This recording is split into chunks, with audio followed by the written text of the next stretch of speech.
কি খবর? জানো, মনে হয় মজার একটা খবর আছে। আমি একটু আগে স্যারের হাতে একটা নোটিশ দেখলাম। কি হতে পারে ওটা? চলো তো দেখে আসি।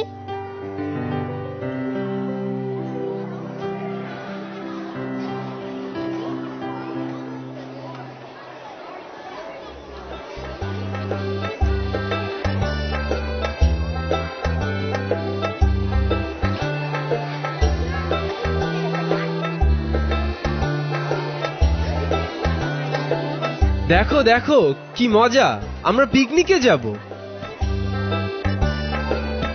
কি, আমরা আবার জানুয়ারি মাসে পিকনিকে যাব এই শীতের মধ্যে? তো আমার শীতকাল একদম ভালো লাগে না। জুন মাসে গেলে ক্ষতি কি?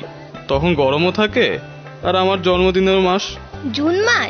জুন মাস কি করে হয়? তখন তো বৃষ্টি বন্যা লেগেই থাকে।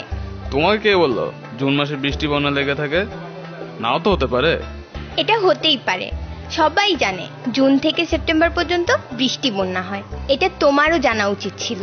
থামো তো, পিকনিক জানুয়ারিতে করার পিছনে নিশ্চয়ই কোনো কারণ আছে। তার চেয়ে বরং আমরা স্যারকেই জিজ্ঞেস করি। স্যারই ভালো বলতে পারবেন কেন আমরা জানুয়ারিতে পিকনিকে যাচ্ছি। চলো আমরা স্যারকেই গিয়ে জিজ্ঞেস করি।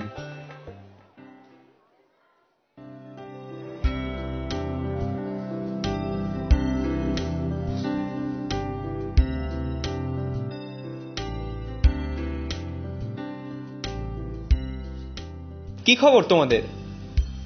আমি শুনলাম পিকনিক কখন হবে সেটা নিয়ে তোমরা নাকি ঝগড়া করছিলে।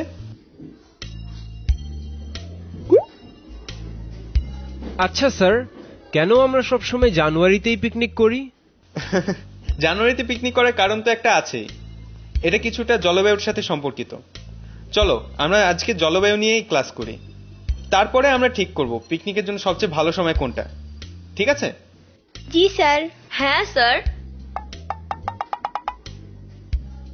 বুঝলে, জলবায়ু সম্পর্কে জানা আমাদের জন্য খুবই গুরুত্বপূর্ণ, কারণ আমাদের জীবনযাপনের সাথে এটা ঘনিষ্ঠভাবে জড়িত। আমাদের ভৌগোলিক অবস্থা কেমন হবে, কিরকম ফসল ফলানো যাবে, কিরকম পশু পাখি পালন করা যায়, কিভাবে বাড়ি বানানো হয়, আমরা কিরকম জামা কাপড় পরবো, বা আমরা দেখতে কিরকম হব, সবকিছুর সাথে জলবায়ু জড়িত। আমাদের দেশের জলবায়ু মূলত মৌসুমী বায়ু নামক বায়ু প্রবাহের দ্বারা নিয়ন্ত্রিত হয়। এই বায়ু 1000 কিলোমিটার পাড়ি দিয়ে আমাদের দেশে আসে আর সাথে করে নিয়ে আসে এর আবহাওয়ার বৈশিষ্ট্য। এখানে দেখো, এশিয়া মহাদেশের উত্তর পূর্ব দিকের মৌসুমী বায়ু আমাদের দেশে ডিসেম্বর থেকে ফেব্রুয়ারি মাসে ঠান্ডা ও শুষ্ক বাতাস নিয়ে আসে। আর অন্যদিকে জুন থেকে সেপ্টেম্বর মাসে উত্তর ভারত মহাসাগরের দক্ষিণ পশ্চিম মৌসুমী বায়ু এখানে নিয়ে আসে গরম আর আর্দ্র আবহাওয়া। এছাড়া এর মাঝে মার্চ থেকে মে মাসে ভয়াবহ বজ্রঝড় হয়, যাকে স্থানীয়ভাবে কালবৈশাখী বলা হয়। আর এপ্রিল থেকে মে এবং অক্টোবর থেকে নভেম্বর মাসে ঘূর্ণিঝড়ের সময় শুরু হয়।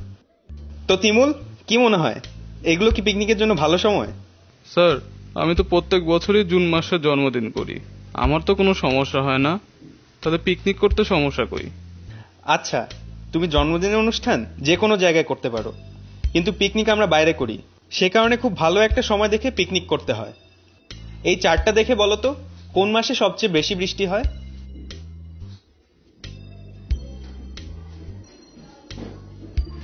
একই, জুন থেকে সেপ্টেম্বর তো দেখি সবচেয়ে বেশি বৃষ্টি হয়। পিকনিকের জন্য তাহলে এটা তো খুবই খারাপ সময়। একদম ঠিক বলেছো বাদল। আর এপ্রিল থেকে মে আর অক্টোবর থেকে নভেম্বর মাসে ঘূর্ণিঝড়ের সময় শুরু হয়। তাছাড়াও মার্চ থেকে মে মাসে ভয়াবহ বজ্রঝড় বা কালবৈশাখী হয়। তাহলে কি মনে হয়, পিকনিকের জন্য জানুয়ারি মাসটাই ভালো না? কিন্তু আমার তো মনে হয় জানুয়ারি মাসে অনেক দুর্যোগ হয়। তিমুল, আসলে তুমি ঠিকই বলেছো। এই মাসগুলোতে শৈত্যপ্রবাহ আর কুয়াশা হয়, কিন্তু অন্যান্য মাসগুলোর তুলনায় পিকনিকের জন্য এটা ভালো সময়।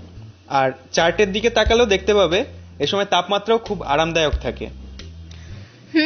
তো তিমুল, এখন বলো তো পিকনিক কখন হলে ভালো হয়?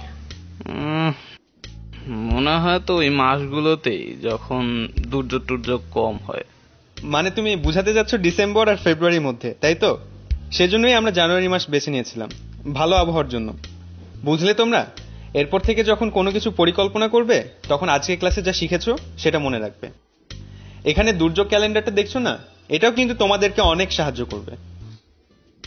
আজকে তাহলে এ পর্যন্তই থাক। আশা করি তোমরা পিকনিকে অনেক মজা করবে। দেখা হবে তাহলে। বাহ, আজকে তো আমরা জলবায়ু নিয়ে অনেক কিছু শিখে ফেললাম।